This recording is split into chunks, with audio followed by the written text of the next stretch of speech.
एक बार एक बहुत ही दुखी व्यक्ति एक महात्मा के पास आकर कहता है, मैं अपने जीवन से बहुत दुखी हूं।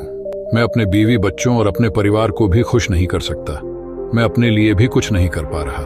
कभी कभी तो मुझे अपनी जिंदगी को खत्म कर देने के भी ख्याल आते हैं। आप इतनी साधनाएं करते हैं, इतनी तपस्याएं करते हैं, क्या आप मुझे कोई ऐसा मार्ग बता सकते हैं जिससे मैं अपने बुरे वक्त से बाहर आ सकूं? मेरा बहुत बुरा समय चल रहा है। 2 वक्त की रोटी का इंतजाम करना भी मेरे लिए बहुत मुश्किल हो गया है। अब आप ही बताइए कि ऐसे वक्त में मैं जिंदा रहूं तो कैसे रहूं, कैसे अपने परिवार को खुश रखूं? कृपया करके कोई साधारण सा तरीका बताने की अनुकंपा करें ताकि मैं आसानी से समझ सकूं, क्योंकि मैं बहुत पढ़ा लिखा नहीं हूं। अगर आप बड़ी बड़ी ज्ञान की बातें करेंगे तो शायद मैं कभी समझ भी नहीं पाऊंगा। यह सुनकर महात्मा ने मुस्कुराते हुए कहा कि तुम एक काम कर सकते हो मेरा। उसने सामने की तरफ इशारा करते हुए कहा कि उस ऊंची पहाड़ी पर एक मंदिर है और उस मंदिर के पास चींटियों का एक घर है जहां पर हजारों चींटियां रहती हैं। तुम्हें सुनने में बड़ा अजीब लगेगा, लेकिन वो चींटियां उस मंदिर की जमीन को खराब कर देती हैं, उस मिट्टी की ऊर्जा शक्ति को खत्म कर देती है, जिसके कारण वहां पर कोई भी पेड़ या कोई भी घास पनप नहीं पाती है। तुम मेरा एक काम करो, उसके बाद मैं तुम्हें तुम्हारे सवालों के जवाब दूंगा। तुम 7 दिन तक रोज उस पहाड़ी पर जाओ और उस चिटियों के घर को तहस नहस कर दो, उसको तोड़ दो। जब भी तुम्हें कोई चिटियों का घर दिखे मंदिर के आसपास तो उसे वहीं पे तहस नहस कर देना, लेकिन याद रहे घर को तोड़ने में कोई भी चींटी मरनी नहीं चाहिए। इस बात को समझने का प्रयास करते हुए वो युवक वहां से चला गया। शायद उसको कुछ समझ में नहीं आया था कि महात्मा जी ऐसा क्यों करवा रहे हैं। वो तो उन चिटियों पर अन्याय कर रहे हैं, उनका घर तोड़वा रहे हैं, उन्हें नुकसान पहुंचा रहे हैं। आखिर कौन महात्मा ऐसा करेगा? लेकिन फिर भी उस महात्मा की बात मानते हुए वो अगले दिन से ही पहाड़ी पर जाना शुरू कर देता है। जब वो पहले दिन पहाड़ी पर पहुंचता है तो देखता है कि बहुत सारी चींटियां अपना खाना जुटाने में लगी हुई हैं। सारी चींटियां कतार से चल रही थीं और अनाज के छोटे छोटे कण उठाकर अपने घर में जमा करती जा रही थी। यह देखकर पहले तो उस युवक का मन कमजोर पड़ गया। उसने सोचा कि यह इतनी मेहनत करके अपना घर भर रही है और मैं इनके घर को तबाह कर दूंगा तो इनको कितना बुरा लगेगा। लेकिन फिर उसने उस महात्मा की बात याद करते हुए उस घर को तोड़ना शुरू कर दिया। जल्द ही चिटियों में हाहाकार मच गया। वह इधर उधर दौड़ने लगी। अभी तक जो कतार में चल रही थी अब वह बिखर गई और इधर उधर अपनी जान बचाने के लिए भागने लगी। थोड़ी देर में घर टूट गया और सारी चींटियां इधर उधर छुपने के लिए भाग चुकी थी। यह करने के बाद वह युवक दुखी मन से वापस अपने घर पर लौटा। आया उसका मन परेशान था, दुखी था, पश्चाताप से भरा हुआ था। फिर उसने अपने बिस्तर में रात में लेटे लेटे ही सोचा कि अब तो उन चिटियों का घर तबाह हो चुका है। अब वहां वापस जाने से क्या प्रयोजन है, अब क्या फायदा होगा, क्योंकि चिटियों का घर तहस नहस करने के लिए महात्मा जी ने कहा था, जो मैं कर चुका हूं। लेकिन फिर कुछ सोचकर अगले दिन उसने फिर से जाने का निश्चय किया और अगले दिन सुबह सुबह उठकर वह वापस उसी पहाड़ी पर पहुंच जाता है। पहाड़ी पर पहुंचकर वह उसी जगह पर पहुंचता है जहां पिछली सुबह उसने उस घर को तहस नहस कर दिया था। लेकिन वह यह देखकर चौंक जाता है कि उन चींटियों ने फिर से अपना घर उसी जगह पर बना लिया था और अब वह फिर से अपने घर के लिए सामान इकट्ठा करने में जुटी हुई थी। उस आदमी को देखकर लगा कि यह चींटियां कितनी मूर्ख हैं। इनको पता है कि कल ही इनका घर इसी जगह पर तबाह किया गया है और उसी जगह पर उन्होंने अपना नया घर भी बना लिया। और यह सोचकर वह आदमी हंसने को हुआ, लेकिन फिर से महात्मा की बात याद करते हुए उसने उन चींटियों का घर फिर से तबाह करना शुरू कर दिया। फिर से उन चींटियों में हलचल मच गई और थोड़ी देर में वो चींटियां इधर उधर अपनी जान बचाने के लिए भागने लगी। कुछ ही देर में उनका घर फिर से नष्ट हो गया और वो युवक थोड़ा संतोष के भाव से कि इस बार तो मैंने अच्छी तरह से उस घर को तबाह कर दिया है, अब तो वह चींटियां यहाँ पर अपना घर बना ही नहीं पाएंगी। इसीलिए जाने से पहले उसने उस घर पर ठंडा पानी भी डाल दिया ताकि चींटियां वहां पर अपना घर ना बना सके। और इस तरह अपना कर्म पूरा करके वो युवक फिर से अपने घर लौट आया। आज रात में सोते वक्त फिर से वह इंसान यही सोच रहा था कि क्या महात्मा ये सही काम करवा रहे हैं? क्या किसी का घर तबाह करना किसी सिद्ध पुरुष को शोभा देता है? क्या पता वह महात्मा सिद्ध पुरुष हो ही ना। क्या होगा अगर वह मुझे बेवकूफ बना रहे हो? लेकिन फिर उसने निश्चय किया कि मैं अपने काम को पहले पूरा कर लेता हूं, उसके बाद ही पता चलेगा कि महात्मा मुझसे ऐसा क्यों करवा रहे थे। और यही सोचकर वह रात में सो जाता है। अगले दिन सुबह उठकर वह फिर से उसी पहाड़ी की ओर निकल जाता है। पहाड़ी पर पहुंचकर वह उसी जगह पर पहुंचता है जहां पर उसने उनके घर को तबाह कर दिया था, और वह यह देखकर खुश हो जाता है कि वहां पर कोई भी घर नहीं था। सारी चींटियां वहां से भाग चुकी थी। अब उसने सोचा कि अब मेरा रोज रोज आने का क्या प्रयोजन, क्योंकि चींटियां तो अपना घर बदल चुकी हैं और महात्मा जी ने मुझे 7 दिन आने के लिए कहा था, लेकिन आज तो तीसरा ही दिन है। अब बाकी 4 दिन वापस आने का क्या प्रयोजन। और यही सोचकर उसने निश्चय किया कि यहां से वह सीधा उसी महात्मा के पास जाएगा और उनको यह सारी खबर बता देगा। जब वह वापस मुड़कर उस पहाड़ी से उस महात्मा की कुटिया की तरफ जाने लगा तो उसने देखा तो अचानक उसकी नजर एक और घरों पर पड़ी जो कि चींटियों का ही बनाया हुआ था। मतलब कि वो घरों चींटियां ने ही बनाया था, और अब वह चींटियां नए घर में वास कर चुकी थी।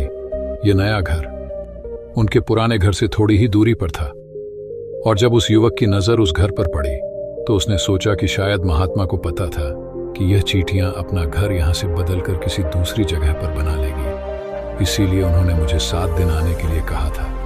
और यह विचार करके वह उसका नया घर भी तोड़ने के लिए पहुंच जाता है। जब वह वहां पहुंचा तो चींटियां उसी तरह अपने कार्य में लगी हुई थी। वह अपने लिए खाना इकट्ठा कर रही थी और अपने घर में जमा करती जा रही थी। जो पुराना घर टूटा था वहां भी अनाज के कण बचे हुए थे, और चींटियां वहां से भी अनाज इकट्ठा कर करके वापस अपने नए घर में ला रही थी। अब यहां पर फिर से युवक का मन थोड़ा कमजोर पड़ गया, क्योंकि वह खुद भी कमजोर था, खुद भी वक्त का मारा हुआ था। इसीलिए उसके मन में उन चींटियों के प्रति दया का भाव उमड़ रहा था। उनके ऊपर उसे दया आ रही थी। वह चाहता था कि उनकी मदद करे, लेकिन वह उल्टा उनको नुकसान पहुंचा रहा था। लेकिन उस महात्मा की बात को याद करते हुए उसने फिर से उस घर को तोड़ने का निश्चय किया, और उसने इस बार बड़ी ही सावधानी के साथ बिना किसी चींटी को कोई नुकसान पहुंचाए वह घर तबाह करना कर दिया। वक्त थोड़ा ज्यादा लगा, क्योंकि किसी भी चींटी को नुकसान न पहुंचाने की शर्त महात्मा ने पहले ही रखी थी। इसीलिए उसको बड़ी सावधानी के साथ उन घरों को तबाह करना था। लेकिन आखिरकार उसने उस घर को भी तबाह कर दिया, और उस घर को तबाह करने के बाद वह बड़े ही दुखी मन से, इस बार वह पहले से भी ज्यादा दुखी था, क्योंकि उसने उनका नया घर भी तोड़ दिया था। वो उन चींटियों को हंसने ही नहीं दे रहा था, और वह अब अपने आप को शैतान या दानव समझने लगा था। लेकिन फिर भी उस महात्मा की बात को मानते हुए वह अपने घर पर दुखी मन से वापस आ गया। रात में सोने से पहले एक बार उसने फिर से सोचा कि मैं कितना बड़ा शैतान हूं, कितना बड़ा दानव हूं। पुराना घर तो छोड़ो, मैं उन चींटियों को कहीं भी बसने के लिए कोई जगह ही नहीं दे रहा हूं। वो चींटियां मेरे बारे में क्या सोचती है होंगी, वह कितना कोसती होंगी उस परमात्मा को जो मेरे द्वारा यह काम करवा रहा है। लेकिन फिर भी उसने अगले दिन जाने का निश्चय किया, और अगले दिन सुबह सुबह वह फिर से वहां पर पहुंच गया। वह यह देखकर फिर से आश्चर्यचकित रह जाता है कि इस बार चींटियों ने एक और नई जगह पर अपना घर बना लिया था। वो पहले से भी ज्यादा ऊर्जा के साथ काम कर रही थी। उन्होंने एक रात में पहले से भी बड़ा घर बना लिया था, और अब वह फिर से अपना अनाज और खाना इकट्ठा करने में जुटी हुई थी। यह देखकर उस आदमी को लगा कि ये चींटियां किस मिट्टी की बनी हुई हैं। मैं इनको बार बार यहाँ से भगाने की कोशिश कर रहा हूँ, और ये वहीं पर अपना घर बना लेते हैं। क्या इनको पता नहीं है कि मैं इन्हें यहाँ पर कभी भी बसने नहीं दूंगा। यह चींटी है, दिखने में इतनी छोटी है, लेकिन फिर भी यह मुझसे हार नहीं मान। बड़ी ताज्जुब की बात है। और इस बार उसने गुस्से में उस घर को तहस नहस करना शुरू कर दिया। लेकिन इस बार तहस नहस करते हुए कुछ चींटियां वहीं पर मर गई, उसके पैरों तले कुचल दी गई। कुचलने के बाद जब वह अपने अहंकार से बाहर आया तो उसने देखा कि गुस्से में उसने उन चींटियों को कितनी क्षति पहुंचा दी है। पश्चाताप से भर गया और वह रोता हुआ अपने घर की तरफ बढ़ गया। रात में सोते वक्त उसने सोचा कि मैं उन चींटियों पर बहुत ज्यादा अत्याचार कर रहा हूं, अब इससे ज्यादा अत्याचार मैं नहीं कर पाऊंगा। और यही सोचकर वह अगले दिन उन चींटियों के लिए अपने घर से थोड़ा आटा लेकर उसी पहाड़ी पर पहुंच जाता है। आज उसके मन में उन चींटियों के प्रति श्रद्धा का भाव था, दया का भाव था। आज वह उनकी मदद करना चाहता था। और जब वह वहां पर पहुंचा तो चींटियां फिर से अपने नए घर को बनाने में जुटी हुई थी। उसने बड़ी ही करुणा के साथ उन चींटियों को अपना लाया हुआ वो आटा खिलाया, और अगले 3 दिनों तक वो ऐसा ही करता रहा। वो रोज सुबह जाता और उन चींटियों को अपने हाथों से आटा खिलाता। 7 दिन के बाद वो युवक उस महात्मा के पास पहुंचकर हाथ जोड़कर बोलता है कि हे महात्मा जी, मुझे माफ कर देना। मैंने उन चिटियों का घर तबाह करने के लिए बहुत कोशिश की। मैंने उनका घर तबाह किया भी, एक बार नहीं 4 बार मैंने उनका घर तोड़ा। उसके बाद मैं हिम्मत नहीं कर पाया, उनके घर को नहीं तोड़ पाया। मैं समझ सकता हूं कि मैंने आपका काम पूरा नहीं किया और इसके बदले आप मुझे वह तरीके भी नहीं बताएंगे जो कि मुझे मेरे बुरे समय से बाहर निकाल सकते हैं। लेकिन मुझे इसका कोई खेद नहीं है। मुझे लगता है कि मैंने जो किया वो सही किया, इसीलिए मैं आपसे आज्ञा लेकर वापस जा रहा हूं। कृपया मुझे वापस अपने घर जाने की आज्ञा दीजिए। यह सुनकर उस महात्मा ने मुस्कुराते हुए कहा कि अरे भंते, कहां चल दिए? रुको तो सही, जलपान तो कर लो, थोड़ी देर ठहर जाओ, उसके बाद चले जाना। और यह कहकर वह महात्मा उस युवक के लिए पानी लेकर आते हैं। पानी पिलाने के बाद महात्मा उस युवक से पूछते हैं कि तुम मुझे यह बताओ कि आखिर तुम उन चींटियों का घर तबाह क्यों नहीं कर सके? वह चींटियां तो छोटी छोटी हैं और तुम इतने विशाल काय हो, फिर भी तुम उन छोटी छोटी चींटियों का घर तबाह नहीं कर पाए। कहां है तुम्हारी शक्ति, तुम्हारा बाहुबल? इसका जवाब देते हुए उस युवक ने कहा कि हे महात्मा, मैंने उन चिटियों का घर तबाह कर दिया था, बार बार किया था। एक बार तो अपने गुस्से में उन चिटियों को भी मैंने हानि पहुंचा दी थी, लेकिन जिस दिन मैंने उनको हानि पहुंचाई उसी दिन मेरे को लगा कि मैं इनको क्यों हानि पहुंचा रहा हूं, क्यों इनको इतनी तकलीफ दे रहा हूं, और उसी दिन से मैंने उनको क्षति पहुंचाने की बजाय, नुकसान पहुंचाने की बजाय उनकी सहायता करनी शुरू कर दी। ये सुनकर उस महात्मा ने कहा कि यही तो सीखने की बात है। एक छोटी सी चींटी हमें जीवन का संदेश दे जाती है। मैंने तुम्हें उन चिटियों का घर तबाह करने के लिए नहीं भेजा था, मैंने तुम्हें भेजा था ताकि तुम उन चिटियों से कुछ सीख ले सको। तुम्हें क्या सीख मिली उन चिटियों से, क्या मुझे बता सकते हो? यह सुनकर उस युवक ने पूरी कहानी बयां कर दी। पूरी कहानी सुनने के बाद महात्मा ने मुस्कुराते हुए कहा कि बनते, पहली सीख जो इन चिटियों से लेने की थी वो यह थी कि तुमने कितनी ही बार उनके घर को तोड़ने की कोशिश की, कितनी ही बार प्रयास किया कि उनका घर तबाह हो जाए, लेकिन वह हर बार अपना नया घर बना लेती थी। उन्होंने कभी भी हार नहीं मानी। अगर वह हार मान लेती तो वह चिटियों तुम्हें वहां पर नहीं मिलती। जीवन कार्यशील का नाम है, कर्मशील का नाम है, लेकिन हम 1-2 बार हार मिलने पर ही टूट जाते हैं, हताश हो जाते हैं और फिर जीवन में प्रयास ही नहीं करते। और कुछ लोग तो अपने जिंदगी को खत्म करने पर उतारू हो जाते हैं। लेकिन जानवरों में तुमने एक बात देखी होगी कि वो अपना जीवन खुद से, स्वयं से कभी खत्म कर ही नहीं सकते हैं। तुमने कभी नहीं सुना होगा कि किसी जानवर ने आत्महत्या कर ली, चाहे वो जानवर कितना ही भूखा क्यों ना हो, कितना ही दुखी क्यों ना हो, लेकिन वो अपने जीवन के लिए हमेशा संघर्ष करता रहता है। लेकिन वहीं पर दूसरी तरफ हम मनुष्य 1-2 बार हताश होने पर ही अपना जीवन खत्म कर लेते हैं। जीवन तो कर्मशील है, कर्म करने का नाम है जीवन, और मृत्यु आखिरी विश्राम है, परम विश्राम है। इसीलिए मृत्यु से पहले कर्म करना कभी मत छोड़ना, क्योंकि मृत्यु के बाद तो तुम परम विश्राम में चले ही जाओगे। तो उससे पहले कर्म करना क्यों छोड़ रहे हो, क्यों हताश हो रहे हो? अगर तुम्हारा एक घर टूट गया है तो दूसरा घर बनाने का प्रयास करो, कोशिश करो, और कोशिश करने वालों की कभी हार नहीं होती। यह तुम उन चिटियों से देख चुके हो।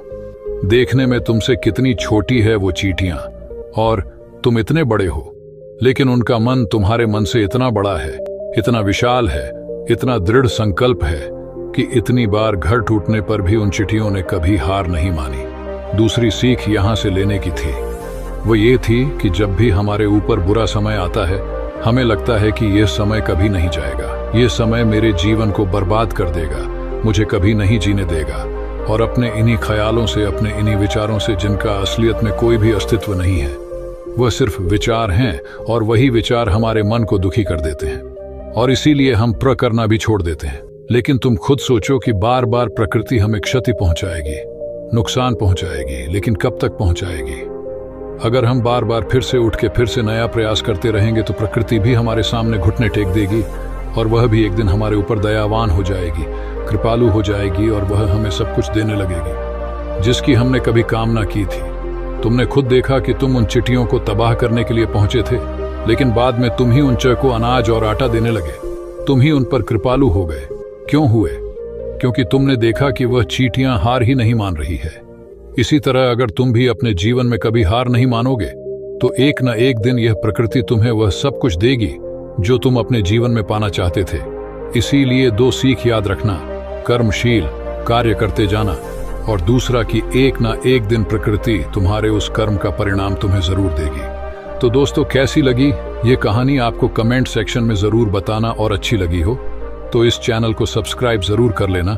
तो मिलते हैं अगली किसी कहानी में, तब तक के लिए अपना ख्याल रखें।